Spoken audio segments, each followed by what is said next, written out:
action let's go 저 건물을 찾으러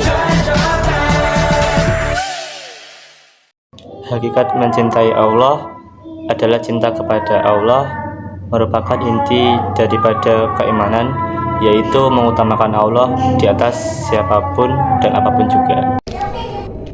Tanda-tanda cinta kepada Allah Subhanahu wa Ta'ala. 1. Mencintai Rasulullah Shallallahu Alaihi Wasallam. Di antaranya, tanda seseorang mencintai Allah Subhanahu wa Ta'ala adalah adanya rasa cinta kepada Rasulnya.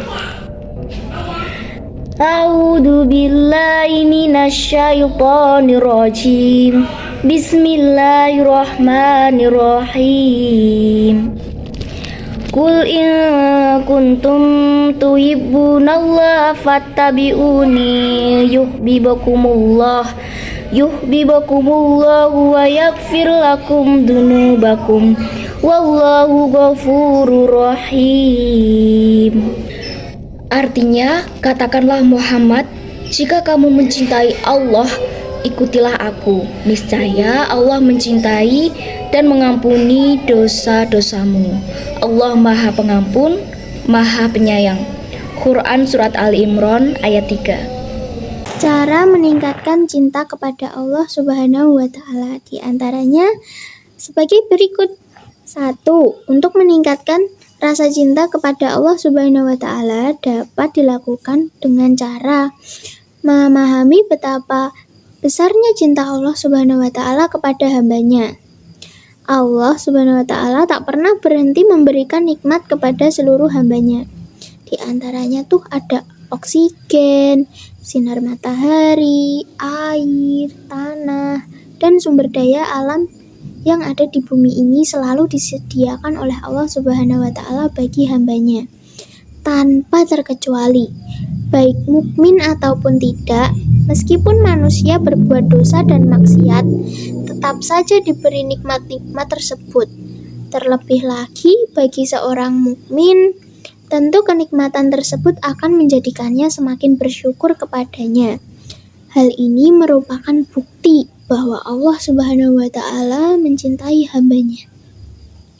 Yang kedua, senantiasa membersihkan hati.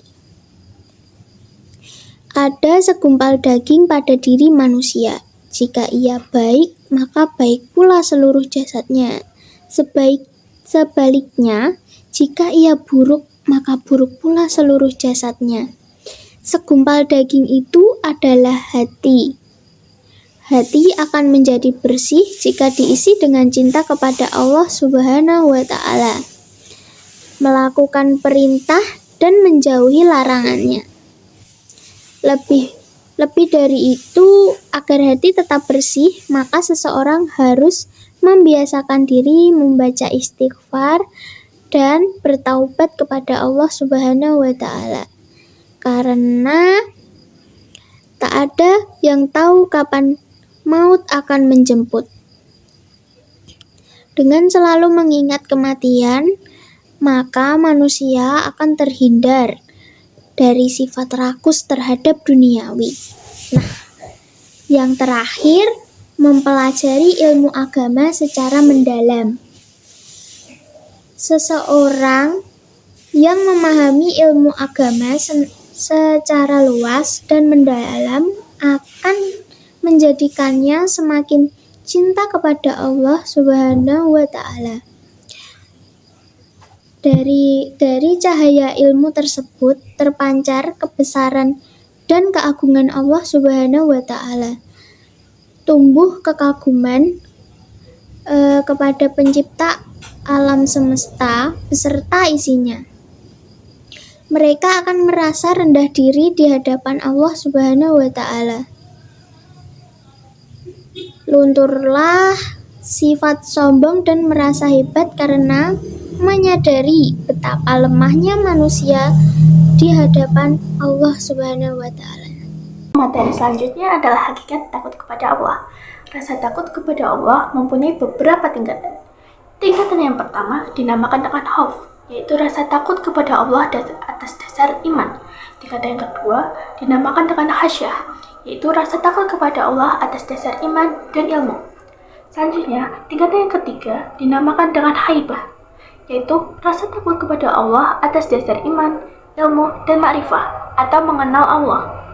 Apa saja sih tanda-tanda takut kepada Allah?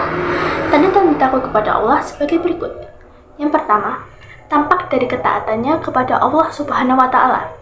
Ciri utama seorang hamba yang taat dapat diketahui dari tingkat ketakwaannya kepada Allah Subhanahu wa Ta'ala, yakni kepatuhan untuk melaksanakan perintah dan menjauhi larangan-larangannya. Yang kedua adalah menjaga lisan dari perkataan yang dusta.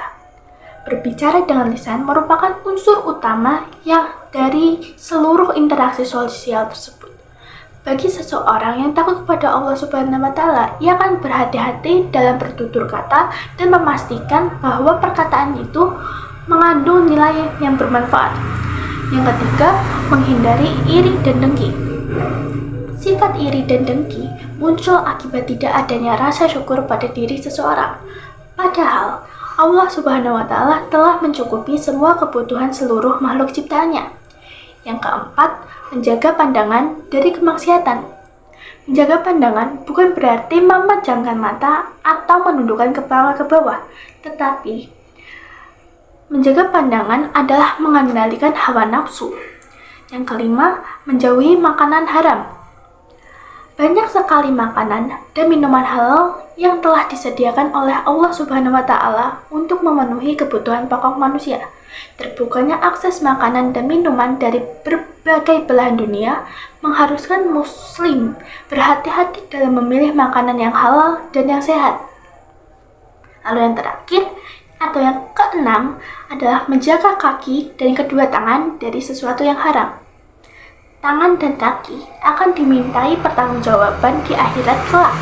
Seorang muslim akan menggunakan keduanya untuk kegiatan yang bermanfaat dan bernilai ibadah. Raja, yakni berharap kepada Allah Subhanahu wa Ta'ala. Dijelaskan bahwa raja-raja memiliki arti mengharap sesuatu atau tidak putus asa. Hal ini sesuai dengan firman Allah Subhanahu wa Ta'ala dalam Al-Qur'an surat Al-Ankabut. Raja-raja juga memiliki arti berharap untuk memperoleh rahmat dan karunia Allah Subhanahu wa Ta'ala. Lalu, cara menumbuhkan sifat raja adalah 1.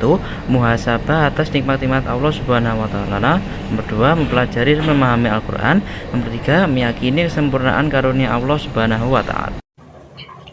Hakikat tawakal kepada Allah Subhanahu wa Ta'ala adalah menyerahkan penyelesaian dan keberhasilan suatu urusan kepada Allah Subhanahu wa Ta'ala setelah melengkapi syarat-syaratnya. Tawakal merupakan perilaku terpuji. Tawakal berarti berserah diri sepenuhnya kepada Allah Subhanahu wa Ta'ala atas ikhtiar atau usaha yang telah dilakukan. Tawakal juga berarti membesarkan diri dari segala ketergantungan selain Allah dan menyerahkan keputusan atas segala sesuatu hanya kepada Allah Subhanahu wa Ta'ala.